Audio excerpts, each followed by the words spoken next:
everybody, I'm Andrea Miller and I'm a registered dietitian and certified diabetes educator at community hospitals and wellness centers. I'd like to welcome you all to a unique Live It today, Live It Farm to Table. I'm thrilled to be here with Matt Baker of That One Farmer Guy. Matt, thank you so much for joining me today on Live It. Can you tell me a little bit about your name, your business name, That One Farmer Guy? All right, so That One Farmer Guy, I guess it speaks to the amount of transparency needed we feel necessary to grow a healthy local food system. And really that's what it's all about. That's great. I'm so thrilled that you're here. I've drove by this farm so many times and I've seen the greenhouses and the beautiful fields, and I've always wanted to stop, and I had the opportunity to come out this summer and see a little bit about what you were doing here, and I really thought that it'd be a great opportunity for Live It to showcase what you do out here, because I think it's awesome. So your farm here, so your location, do you want to talk about where you're located at all? Or? Yeah, so we're at 5005 County Road 13, and that's Bryan, Ohio. We're just 1 mile north of town. You can hear the traffic. You were super close to town.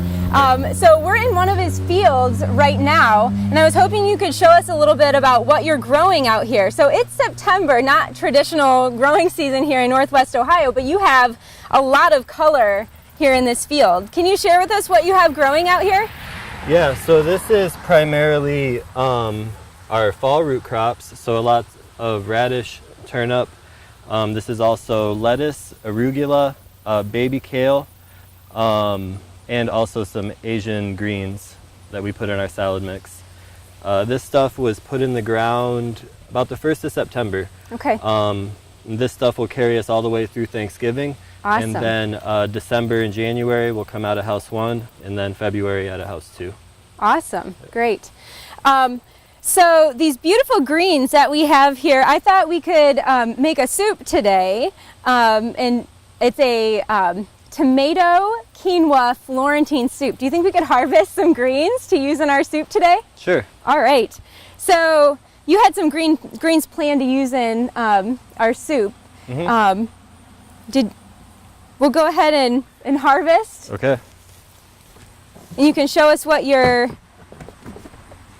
going to use today for our soup. He has an awesome bucket here. I'm going to step through. It rained a ton last night, so yep. I'm sinking. He has the boots. All right, so we're using a mix of baby red Russian kale, which is a very tender, beautiful, sweet kale. This green, longer leaf is called Mizuna. This is actually an Asian mustard. What's nice about this one is it can tolerate down to about 15 degrees. Wow. That's cold. Yep. And then the other crop that we have is called tatsoi. Another name for it is rosette bok choy, or Asian spinach. It looks a lot like spinach, yep, to me. So that's what we're using today. Awesome. All right, well, we'll take that back to cook. Can you show us a little bit of your greenhouses and what you have growing in there? Sure. All right, Matt, so now we're in one of your greenhouses. This is your heirloom tomato house, we'll call it. Yep. So you're holding a beautiful heirloom tomato. So how long have you had these vines growing that are in here? They're huge. You can see they're like way over my head. Yeah. I planted these in the ground May 1st. Okay. I didn't try and push them early, but I did start these in February inside under LED. Then we moved them outside into a greenhouse also under LED. That's until awesome. We were up over 12 hours of sunlight, and they can kind of do their own thing then. Because tomatoes like really warm temperatures. Long days. Long days. Yep. The days are starting to get cooler and shorter now, but you're still able to keep them going in here, it looks like. Yeah, we can keep them going generally until about Thanksgiving. Wow. As long as we don't get much below 15 degrees outside. The structure itself is supposed to give us 2 hardiness zones. Cool. So in December, awesome. We're pretty much in Tennessee, Right. So are your tomatoes available at all locally for locals to purchase? At this point, a lot of the tomatoes are going into local restaurants, and we also sell them at the farm stand, and we do the Bryan Farmers Market, and we do the Fort Wayne Farmers Market year-round. Great. So your farm stand is right out, like right when you drive in. Right. It's right there, and there's big signs to pick up the produce. So anybody local can drive there. Yep. Most of the time. So it sounds like sometimes you have more than others. It just depends what your other customers need at the time. But whatever's left over, you put out there. It sounds like. Yep. And so, who are some of your other customers? So we are USDA food safety certified. It's a USDA certification called GAPS, which is Good Agricultural Practices. That has allowed us to get into hospitals. So our main markets are 14 ProMedica campuses in Cleveland and Columbus that we service through a wholesale distributor. So we deliver to Toledo every week, and then it gets trucked to Cleveland and then down to Columbus. So what you grow, is it feeding people that are sick, or is it feeding the employees of the hospitals? Or you're not sure? It could be either or. Okay. I know that when they purchase our product, they advertise it as local. So, certain people are going to be more into it than others. Right, Yep. right. That's awesome, though, that, your produce is really doing a lot of good locally. So. Yeah, I think we did 8,000 pounds of these this year in the past, 10 weeks. Wow. That's awesome. The other thing, so you picked a tomato here, and it's a gorgeous heirloom tomato. When I was out here this summer, you talked to me a little bit about how you harvest your tomatoes for your different customers. So, like this one, you can see has a little more green on it. That's right, yep. So those tomatoes that go all the way to Cleveland and Columbus, heirloom tomatoes especially don't travel well. Okay. Especially when they're fully ripe. So actually, this is about what I would harvest on a Friday and deliver it to them and deliver it to Toledo on Friday night. Okay. And by the time the chef gets this on Tuesday, it'll be perfect for them. Wow. Yep. Wow. So that's how a lot of our tomatoes are probably harvested when we get them in the winter. Yeah. That are not local. They're probably several weeks. That has been something that we've had to educate our chefs on, is our tomato is closer to ready when you get it. Right. It's not a commodity tomato. Right. So they're going to be, the shelf life is not going to be as long for the chefs. They have to use them shortly after they get them. But it has more flavor this way. Exactly. Right. One thing you said this summer that I thought was interesting, you talked about bricks. Is that correct? Yeah. How after you harvest the tomato, the bricks content, which is how sweet it is, doesn't increase at all? Right. Yeah, the sugar content, depending on how early you pick it. When they're picking it for these commodity tomatoes, they're picking them still green, and that's when you're really affected. Once the seeds are actually mature in this, though, it's not really going to get any sweeter. Okay. Yep. Okay. So that could be one reason why I don't like tomatoes as much in December as I do in August or September. Definitely. You mind showing us your other greenhouse real quick? Sure. All right. Well, Matt, so we're in your third growing area right now. We're in another one of your greenhouses, and it looks like these are the last of the cherry tomatoes that we're actually gonna use some of these today in our soup because they're beautiful and red. So we can harvest a couple of these to use in our farm to table recipe. When I was out here this summer, again, this house was loaded. It was, wall to wall cherry tomatoes. So some of those have come out now, it looks like. And you have some other stuff in here now. So what are the other things that you have growing in this greenhouse right now? Yep. So pretty much here in Ohio, during the winter time, we can pretty much only grow salad greens and roots. Okay. So once we get that hard frost, we're pretty much just a salad farm until June. And then we'll bring back tomatoes. Great. Yep. Great. Well, salad's good too. I love salads. And you mentioned some scallions? Yep, we do green onions all winter. Okay. We also can do cilantro and parsley all winter. Cilantro is my favorite herb. Yeah. I must say. We're doing a trial this year with basil. I want to see how far I can push it into November. But aside from that, there's a lot of spinach in here, arugula, Asian mustards. You mentioned Swiss chard as well was another one. And then on that side over there is our winter bunching kale. So we'll start harvesting that in December, and that'll get us through January. And then underneath these tomatoes, eventually these guys are going to come down sometime in November. We have this interplanted underneath with dino kale. Oh, great. So we have Tuscan kale for winter production underneath. Wow. Yep. That's awesome. So you really do anticipate this year you'll produce salad all year long? Yep.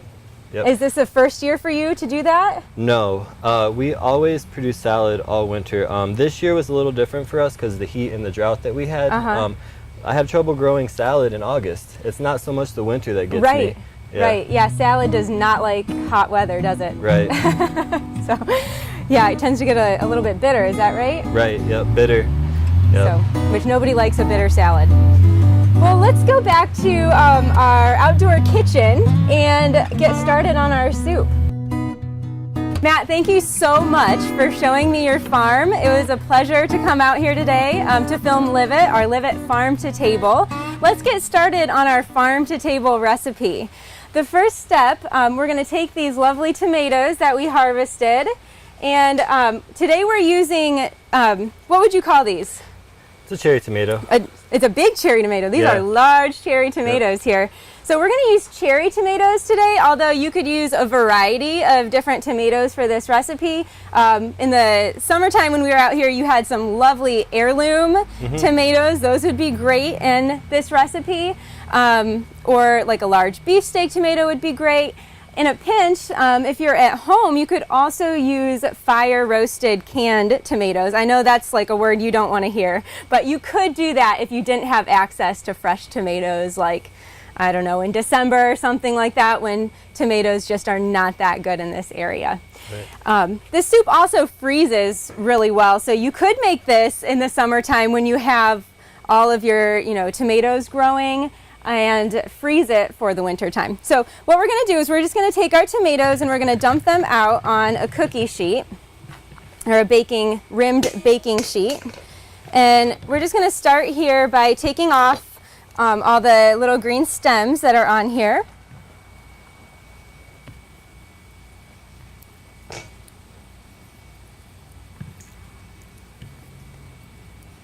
Beautiful tomatoes. These look like they were harvested at the peak of ripeness. Thank you. I know you take a lot of pride in what you grow here on the farm. And if they look delicious, they're definitely going to taste delicious too.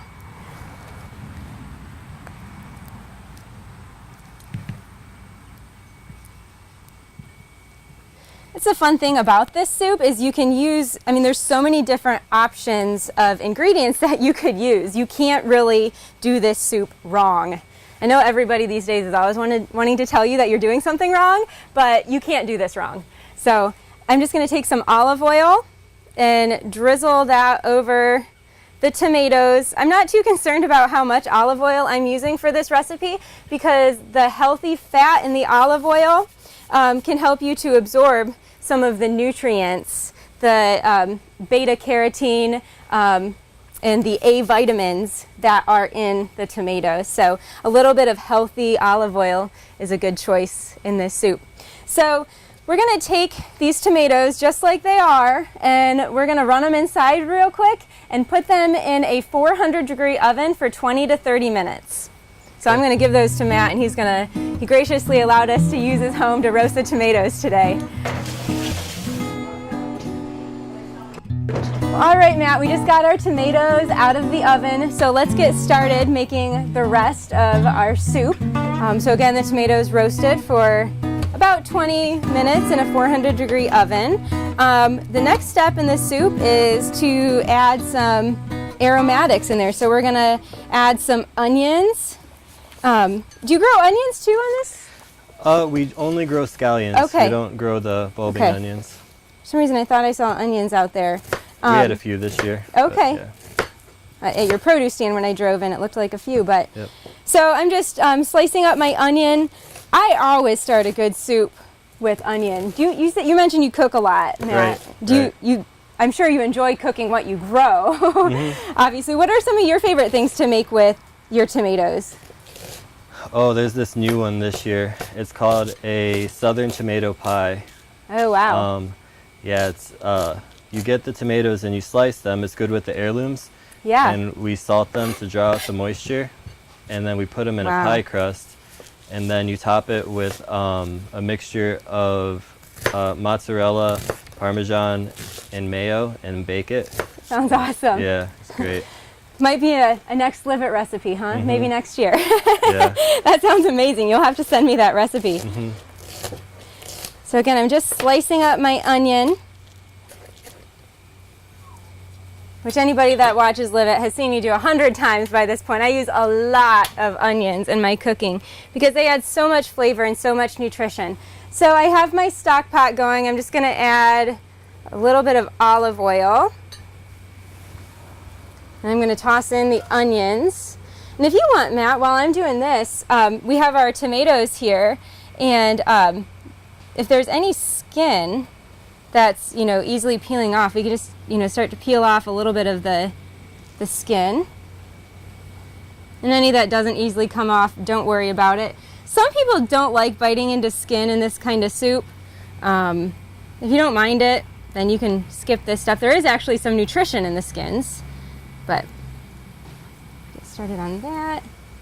Keep adding my onion here.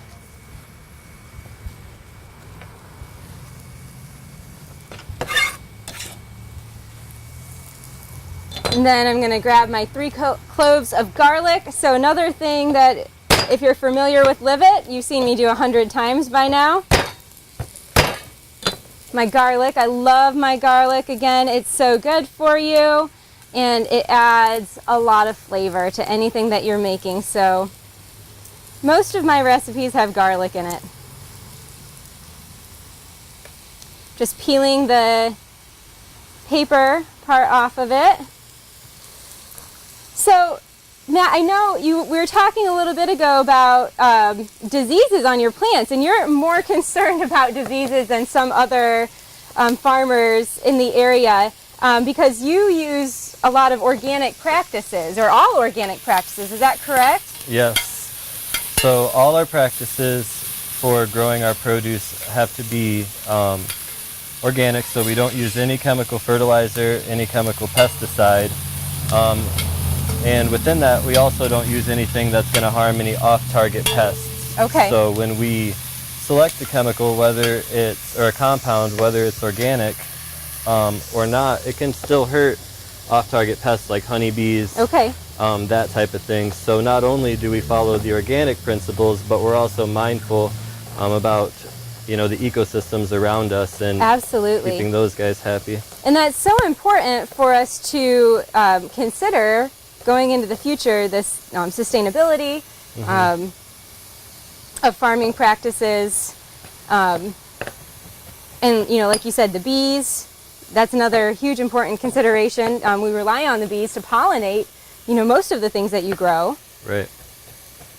So, yeah, we don't want to be hurting our bees. If anybody was at the fair recently, I think a bee flew into some hot broth or something and it died, and there were almost tears. We used to raise bees here. My first couple years on the property, we had 24 beehives. Wow. Just this past year, we decided to focus all of our energy on the vegetable production. And hopefully, in the 5-year plan, we'll bring bees back. That's awesome. Yeah. You can only do so much at a time, right? Right. And you're doing so much out here. Now it's you. Who helps you out here? I have some part-time labor. Okay. And then I have my girlfriend, Allie. She helps. We do markets together. She helps with plant maintenance and all of that stuff too. Awesome. So I have my onion cooking. I added 3 chopped garlic cloves, and I'm just going to add a pinch, about 1/8 of a teaspoon or so, of crushed red pepper flakes. I really love crushed red pepper flakes in soup. It adds just a little bit of heat to it.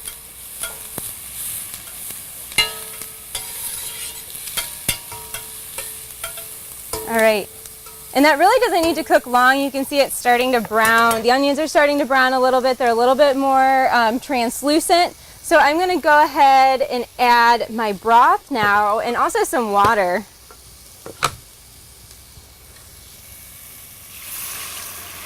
So I have 2 cups of broth. You can either use chicken broth or vegetable broth in this recipe.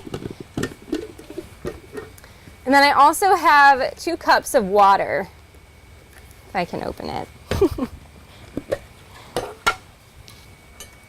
Turn that all the way up.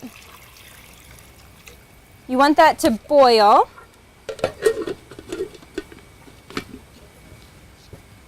And then we're adding one of my personal favorite foods, quinoa. Quinoa is actually a seed, but we eat it kind of like a grain.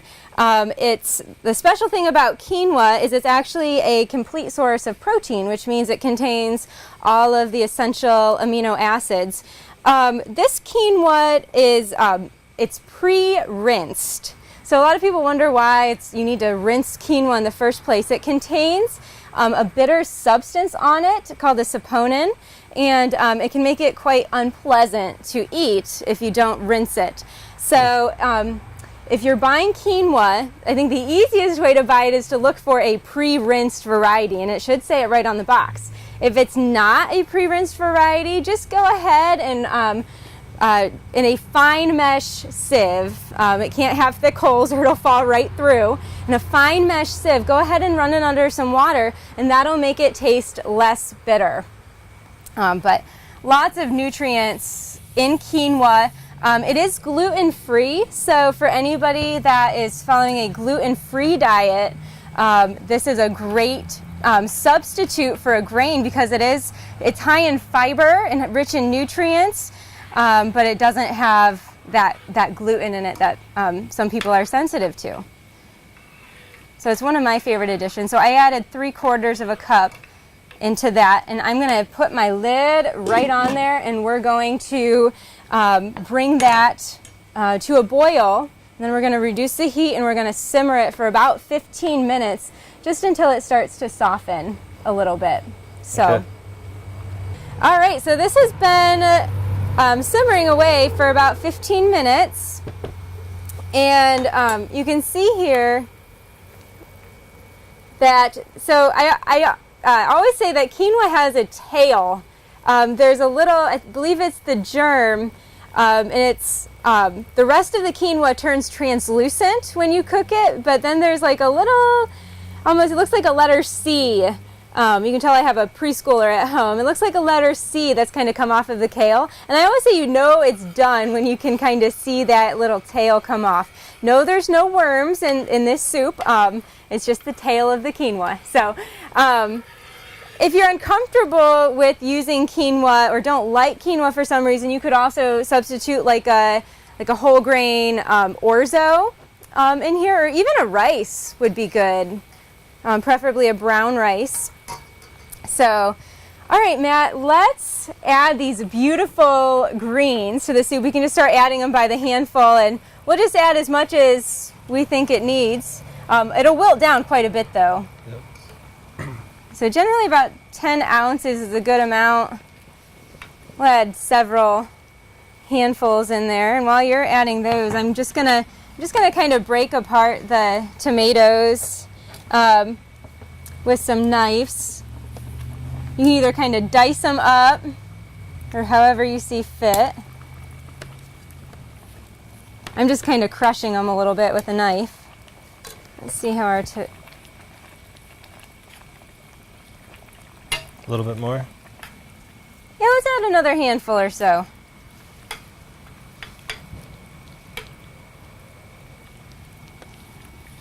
That is a large amount of greens. So tell us again what greens we put in here. Yep. So we have red Russian kale, we have tatsoi, and we have mizuna. They're so gorgeous. I'm so excited to try this soup. The great thing about this soup, if you don't have this blend of greens, you certainly can use just plain old spinach. You could use just plain kale. The reason I chose this recipe is it's so adaptable to a lot of different types of greens. So, I mean, you wouldn't probably want to put lettuce in here, but any kind of more firm type of green is a great choice. So we're gonna add all of our tomatoes now. We're gonna make sure we get all that juice in there. And our big chunks of cherry tomatoes. And give it a stir. And this really doesn't have to cook too much more. Just kind of let it simmer a few minutes just to make sure everything's warmed through and the greens are wilted. So I mentioned I made this at the fair a couple weeks ago, and I think this would be a perfect soup for like the day after Christmas. We want to call it Christmas soup because it's just this gorgeous red and vibrant green, and it reminds me of Christmas. So anyway, we're gonna add a little bit of salt and pepper to taste. I like quite a bit of pepper in my soup, so add a little bit of salt and pepper, and that's it. So that was a super easy farm to table recipe. I mean, we literally harvested the greens and the tomatoes and came out here and cooked this gorgeous soup. Cooking fresh foods doesn't have to be difficult. Would you agree? Right. So we're gonna take a break here and we are going to eat our delicious soup, I think. So thank you so much, Matt, for joining me today on Live It, and thank you so much for showing me your beautiful farm. And thank you everyone at home for joining me today on Live It Farm to Table. All right. Thank you. Yeah, thank you. All right.